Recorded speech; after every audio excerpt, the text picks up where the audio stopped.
आपका स्वागत है हमारे इस वीडियो में। हे डियर फ्रेंड्स, आपका स्वागत है हमारी इस वीडियो में। आज हम बात करने वाले हैं कि ये मारिस का जो लैब अटेंडेंट का नोटिफिकेशन में जो पोस्ट निकली हुई है, उसके लिए हम साइंस की कैसे तैयारी करें।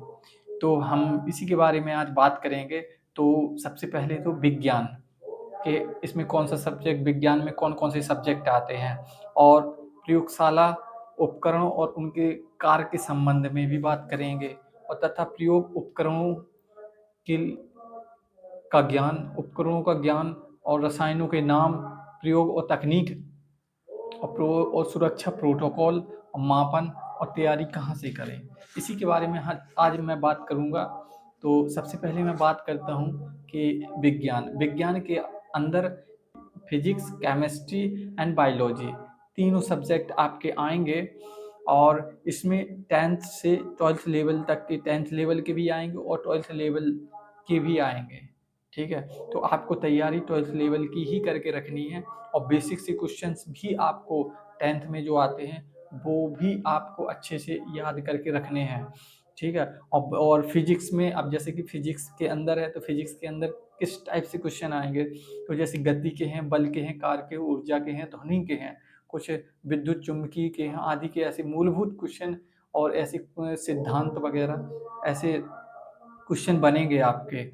और रसायन में भी हैं, पदार्थ की प्रकृति, परमाणु संरचना, रासायनिक अभिक्रियाएं, अम्ल, क्षार, धातु, धातु, अधातु, कार्बन और उनके यौगिक आदि ऐसे क्वेश्चन बनेंगे रसायन विज्ञान के अंदर। और जीव विज्ञान के अंदर कोशिका ऊतक को मानव शरीर के तंत्र, पाचन तंत्र, श्वसन परिसंचरण आदि, पादप जीवन और सामान्य रोग, जीवों का वर्गीकरण, ऐसे क्वेश्चन बायोलॉजी से बनेंगे। ठीक है, और प्रयोगशाला उपकरण और कार्य से संबंधित इसमें क्या करना पड़ता है, तो इसके संबंध में भी आपको बता दूं कि लैब में उपकरण यूज होने वाले उपकरणों के कार्य संबंधित प्रश्न भी निश्चित रूप से पूछे जाएंगे आपसे। तो प्रयोगशाला में जो उपकरण यूज किए जाते हैं उनके संबंध में भी आपसे क्वेश्चन पूछे जाएंगे। तो प्रयोगशाला उपकरणों का ज्ञान, जैसे कि उपकरण pipette, burette, microscope, thermometer, conical flask वगैरह, तो ऐसे नाम आदि भी आपको साफ करने, इनका कैसे हम साफ करेंगे, साफ करने के तरीके।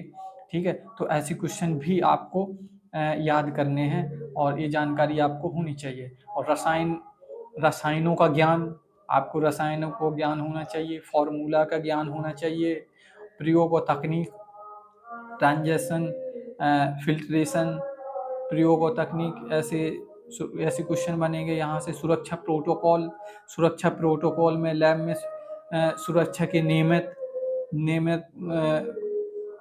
उपयोग, आग बुझाने के तरीके, फर्स्ट एंड, आपातकालीन परिस्थितियों में किट वगैरह, जो मेडिकल किट वगैरह रखी जाती है, तो उसका भी आपको ज्ञान होना चाहिए। सुरक्षा प्रोटोकॉल में ये सब आते हैं। मापन, लैब में द्रव्यमान, आयतन और तापमान आदि को मापने के लिए, मापने की क्या इकाइयां हैं, ऐसी क्वेश्चन भी आपको मेजरमेंट वगैरह में ये सब बनेंगे। और लास्ट में आते हैं तैयारी के लिए सुझाव, कि कहाँ से हम तैयारी करें। तो मेरा मानना है कि आपको NCERT 9th और 10th की विज्ञान की मजबूती के साथ में पढ़नी चाहिए। ठीक है, मजबूती के साथ में 10th और 9th की आपको NCERT पढ़ना चाहिए। ठीक है, तो देन यही मेरी आपसे वो थी। हाँ, और एक चीज़ और, जो साइंस की मैनुअल बुक होती है ना, मैनुअल बुक भी ज़रूर आप लें, मैनुअल बुक से ज़रूर आप पढ़ें, क्योंकि वहाँ से क्वेश्चन आपको बनेंगे ही बनेंगे। ठीक है, तो जो स्कूल लैब की इस्तेमाल होने वाली मैनुअल बुक होती है प्रैक्टिकल के लिए, वो आप ज़रूर खासकर प्रयोगों की विधि, उपकरणों पर कैसे हम ध्यान दें, कैसे क्या, ये सारे के सारे क्वेश्चन वहाँ से ज़रूर बनेंगे। तो इन सब चीज़ों को हमें अच्छे से देखना है और समझना है। तो यही मेरा आज का टॉपिक था। तो ऐसे सब है। और लास्ट में आपको एक चीज़ और बताना चाहता हूँ, एक भाई का मेरा कमेंट था मेरे वीडियो पे कि इंक्रीमेंट लगता है कि नहीं लगता है। तो मैं ये बताना चाहता हूँ, उन्हें साफ करना चाहता हूँ, ये सेंट्रल गवर्नमेंट की जॉब है। यहाँ पे जो नियम गवर्नमेंट के द्वारा बनाए जाते हैं वो सारे के सारे लागू होते हैं। आपका इंक्रीमेंट भी लगता है, एक साल में एक बार इंक्रीमेंट लगता है, और साल में 2 बार आपका डीए बढ़ता है, एक जुलाई में, एक जनवरी के टाइम में, ठीक है। और आपका जो इंक्रीमेंट है वो साल में एक बार लगेगा। स्टार्टिंग में आपका हो सकता है कि आपका अगर ज्वाइनिंग आपकी जुलाई की, अगर आपकी जो 2 जुलाई को आपकी ज्वाइनिंग होती है, 1 जुलाई को ज्वाइनिंग होती है, तो देन आपको, अगर मान लो 2 जुलाई को आपकी ज्वाइनिंग होती है, तो आपके 179 दिन बनते हैं। 179 दिन का मतलब है कि आपको जुलाई में ही आपका इंक्रीमेंट लगेगा।